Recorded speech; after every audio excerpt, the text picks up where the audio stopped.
Hi, I'm Sarah O'Connell. Hi, I'm Julius Scotti. Hi, my name's Rebecca Root. Hi, I'm Fox Fisher. Hi, I'm Shandy Moore. Hi, I'm Annie Wallace. Hey, I'm Romario Wanless, aka Mr. Black Branson. Hello, every bloomin' body. Jordan Gray, tall dark friend here. Hi, I'm Scott Turner Schofield. Hi, I'm Stephanie Hurst. Hi, I'm Lewis Hancock. Hi, I'm Alexandra Gray. Hi, my name's Jake Groff. Hi, I'm Kate O'Donnell. And welcome to The Sarah O'Connell Show. Welcome to the Sarah O'Connell Show. And welcome to the Sarah O'Connell Show. Welcome to the Sarah O'Connell Show. Welcome to the Sarah O'Connell Show. Welcome to the Sarah O'Connell Show. Welcome to the Sarah O'Connell Show. And you're watching the Sarah O'Connell Show. And welcome to the Sarah O'Connell Show. And welcome to the Sarah O'Connell Show. She's dead good like. Welcome to the Sarah O'Connell Show. And welcome to the Sarah O'Connell Show. And welcome to the Sarah O'Connell Show. This is the Sarah O'Connell Show. Welcome to the Sarah O'Connell Show. They say that hindsight is 20/20. I've always tried to learn from as many people and as many resources as possible, and then try and make the best informed decisions as I can as I go about my life. For people in the early stages of their transition, this episode will be asking those who are a little further along in their journey, what advice would they give to their younger selves, knowing what they know now. Of course, these are just serving suggestions. Everybody's journey is different and you should ultimately do what feels right for you and what makes you happy. For me, I just think I'd tell my younger self that everything is going to be okay and to make the best of every situation and the most of every opportunity. With 2017 just beginning, maybe that's a good message for everybody. I'll now throw that question open to everybody else and ask my friends what advice they would give to their younger selves, knowing what they know now. Well, it's funny. When I was very young, I made up my mind that I was going to live my life on my terms. So, I pretty much done that. But if I could give one piece of advice to my younger self, it would be just because it's not mainstream doesn't mean it's wrong. There is no wrong. You follow your heart. Just follow your heart and it will never let you down. Don't worry.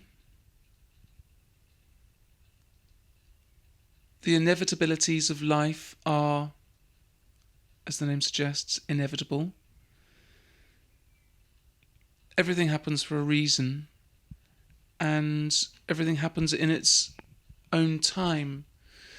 So for many years, I kind of struggled with my gender identity, and I kept sort of dipping my toe in the water of either coming out or progressing further in my transition and then running away from it. And I felt that was just a natural. Now looking back, I realised that that's because I wasn't quite ready. And everybody transitions or comes out at the time that is right for them. So, and there's no right time for one person or another, and you might be in your 60s and feel now is the time that's right. You might be in your 20s, that might be the right time for you. There's no right time, but for you personally, when it happens, you just think, right, okay, this is what is now happening. It is now an inevitability.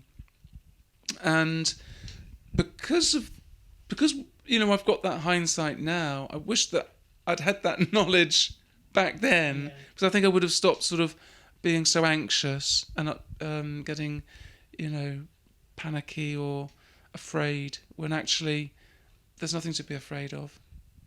I think advice to my younger self would be to be a bit more patient, to definitely, to have that patience. But that's a really hard thing to tell someone.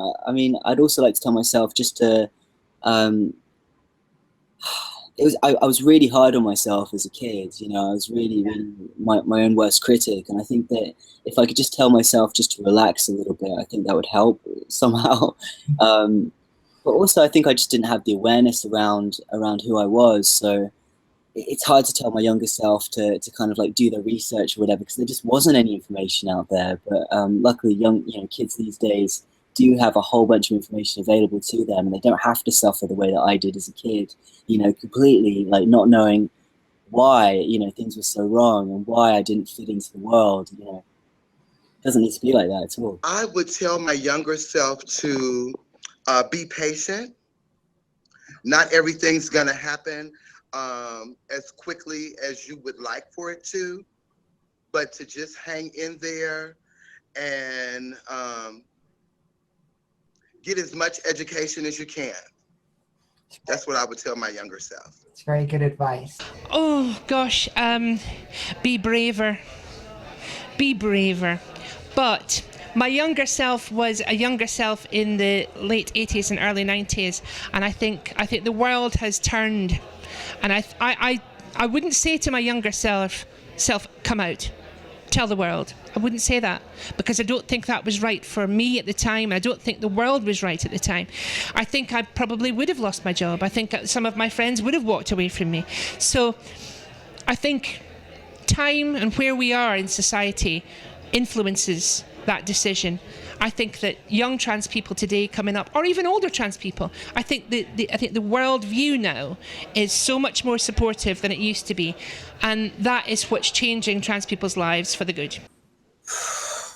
Definitely go with your instincts, like what other people are saying to you is only their perception of you, and it's not the truth. What you're thinking, you're absolutely right. Everything that you're thinking, you're correct. And it took me only the latter part of this year to understand that and to take that on board. And if I could go back, that's what I would say to myself. It's like, stop crying! Look after your teeth. I just had my tooth pulled out and it really hurts. In a trans sense, I would say just be brave, be better. Like, have more belief in yourself and your own abilities and your own opinions. Don't let anybody tell you who you are. Thinking about this the other day. I'm like, where did I write this down? I was starting to write a letter. I was thinking about when I was 15 years old, some really horribly homophobic and transphobic stuff started happening with my local government. They were saying, elected officials were saying really horrible things about LGBT people, on the news. Mm. And as a 15-year-old, that really hit me, because everything hits you really hard when you're in puberty, right? And what I'd like to say to my younger self, the part of myself that first started experiencing anti-LGBT oppression, I just want to say that there's nothing wrong with you. There's absolutely nothing wrong with you. No matter what anybody says, there's nothing wrong with you. And anybody telling you that there's something wrong with you, there's actually something wrong with them. And I want to tell that person to just this is all going to be worth it in the end. You're going to watch these people who are being horrible to you. You're going to watch them come and go if you stick around, because all of those people are dead now, or they got into really horrible, they're either dead or in jail. Right. And that just tells you everything you need to know. So just, there's nothing wrong with you. Keep being yourself, keep going through and keep shining. Just keep shining who you are, and the forces of darkness will fade away. What advice would I give to my younger self? If you were to say one thing. It's going to be all right. Yeah. It's all going to be all right. So keep doing what you're doing. It gets better. It'll get better. It gets better. Absolutely. Yeah, and that goes to anybody. Yeah. It gets better. Yeah. It does. It does. And things weren't good for a time, but I'm not going to beat around the bush. I wasn't happy, but I wasn't that unhappy. Yeah. There was a time that suicide was on the table. Mm-hmm. Yes, because that was when I couldn't deal with it anymore. But for a number of years, I just swept it under the carpet because I genuinely thought it would go away. Yeah. I genuinely thought I could beat it. But, if I felt like this at 6 years old and at 16 and at 26 and at 36, 46, 56 and 66, I'm going to feel like this. Yeah. I best do something about it. Absolutely. So I did. Fantastic. Yay for tits. Yay. And the rest of the bits too. Yeah, the rest of the bits as well. The Lady Garden and all that kind of stuff. Lady Garden and a fantastic singer. So if I could speak to my younger self, I would definitely just encourage them to come out sooner. I came out when I was 18 But throughout all of high school, I was really desperately trying to fit in. So I was trying to be a girl, you know, and grew my hair and wore girls' clothes and just was completely trying to be someone that I wasn't. And I think everybody around me could see how awkward I felt and that it wasn't me. And I just wish I could turn back time and go to high school as a guy, as me, and just be confident about it. You know, if I got the odd person teasing me, just be able to stand up for myself or even have a laugh with people, you know, not take myself so seriously and just be more confident, basically. I think I said this yesterday at one of the youth summits that I did.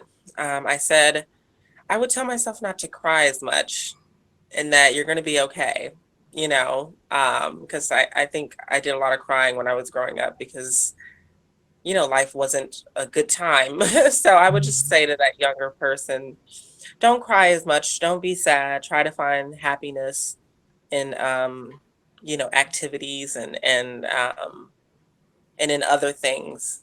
And don't let, you know, the sadness of your situation, you know, keep you down all those days, and just use them for something positive. So if I could give my younger self one piece of advice, I would say just don't give up and just have hope. I think, you know, there were lots of really dark times growing up. I knew that I was a boy. I didn't know I was trans because I didn't know what the word trans meant, but I knew I was a boy from the age of probably about 2, as soon as I could speak. And I would tell my mum and my dad, you know, I'm a boy, and why don't I look like the other boys? And, you know, is there an operation I can have? Or, you know, I as I said, I knew from really, really young, and you know, growing up was fairly dark a lot of the time. So my piece of advice, you know, to the younger me, I never thought that things would change. I never thought that I would find other people like me. So just remember that you're not alone, that people will understand, that people will love you and accept you for who you are. And just don't give up hope, and, you know, take it one day at a time, and things will get better. I would say it's going to be fine. You're going to have a great time. You're still going to be loved. In fact, you're going to find more love and happiness, and you're going to be more connected to your creativity. It's amazing when you're denying a bit of yourself, you don't realize how much other bits you've denied, really. So I would say well done for being an effeminate little boy and getting a load of stick and having to live as a gay man and a drag queen, and you will become the person you are. That wraps it up for this episode. Thank you so much for watching, and to everybody that contributed their stories. Please be sure to subscribe to The Sarah O'Connell Show, leave a huge thumbs up, leave any comments, ask questions, and be sure to share it, and stay tuned for the next episode of The Sarah O'Connell Show coming soon.